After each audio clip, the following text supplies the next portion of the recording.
Bien le bonjour, citoyens.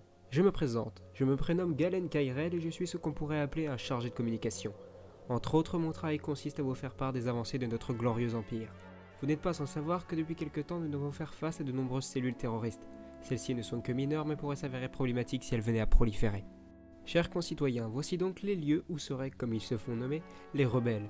Nous vous déconseillons donc de vous rendre sur Tatooine, Botawi ou bien encore Geonosis, tant que l'Empire n'aura pas encore envoyé ses troupes afin de ramener la paix dans ces différents systèmes. Mais vous pourrez retrouver une liste des lieux les plus dangereux de la galaxie sur l'Holonet. Pour faire face à cette nouvelle menace que représentent les rebelles, l'Empereur décide tout d'abord de concentrer ses efforts sur les planètes qui comportent des ressources qui pourraient s'avérer utiles pour l'Empire.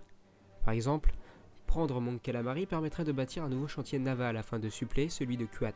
Malheureusement, nos informateurs nous ont prévenus qu'en cas d'attaque, les Mon Calamari n'hésiteraient pas à se défendre, tout en sachant que ces derniers se revendiquent de plus en plus proches de l'Alliance rebelle. De plus, nous savons depuis la guerre des clones que les Mon Calamari sont de valeureux guerriers. L'Empereur va donc tout d'abord viser Sullust, qui permettrait également de produire de nouveaux Star Destroyers, mais également à long terme, cette planète permettrait la construction de monstrueuses machines de guerre comme les TBTT, qui faciliteraient l'invasion terrestre de nombreux mondes, ce qui s'avérerait utile notamment pour l'attaque prochaine sur Mon Calamari. Ainsi, l'Empereur envoie donc la flotte dirigée par le capitaine Pitt afin de balayer la puissance navale rebelle au-dessus de Sullust. En cas de succès, le Seigneur Vador et sa célèbre 501e Légion se chargeront d'exterminer les troupes au sol.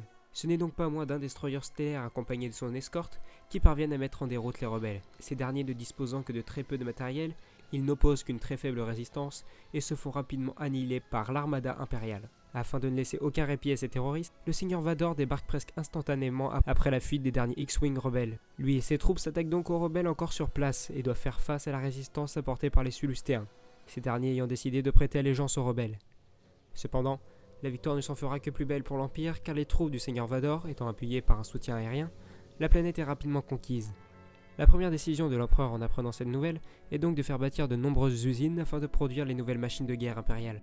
Par la suite, l'Empereur décide de laisser un temps de répit à Mon Calamari avant l'invasion, et estime qu'il est temps de développer l'économie de l'Empire s'il veut pouvoir produire de plus grandes flottes. Ainsi, de nombreux complexes miniers sont créés sur Taifera afin de maximiser les profits de cette planète. Dans le même temps, l'Empereur apprend que quelques rebelles ont décidé de fonder leur quartier général sur Yavin 4.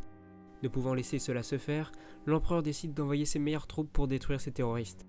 Ainsi, le Grand Moff Tarkin, à bord de son destroyer stellaire personnel l'Executrix, est chargé de reprendre la planète. Sur son chemin, il est intercepté par une misérable flotte rebelle au-dessus de Korriban, mais cette dernière aura tôt fait de sauter dans l'hyperespace pour lui échapper. Ne pouvant s'attarder, le Grand Moff Tarkin poursuit son chemin jusqu'à Yavin 4 et doit cette fois-ci faire face à une plus ample résistance de la part des rebelles. En effet, Yavin 4 se trouvant fortement éloigné du centre de la galaxie, ces derniers ont eu beaucoup plus de temps pour se préparer.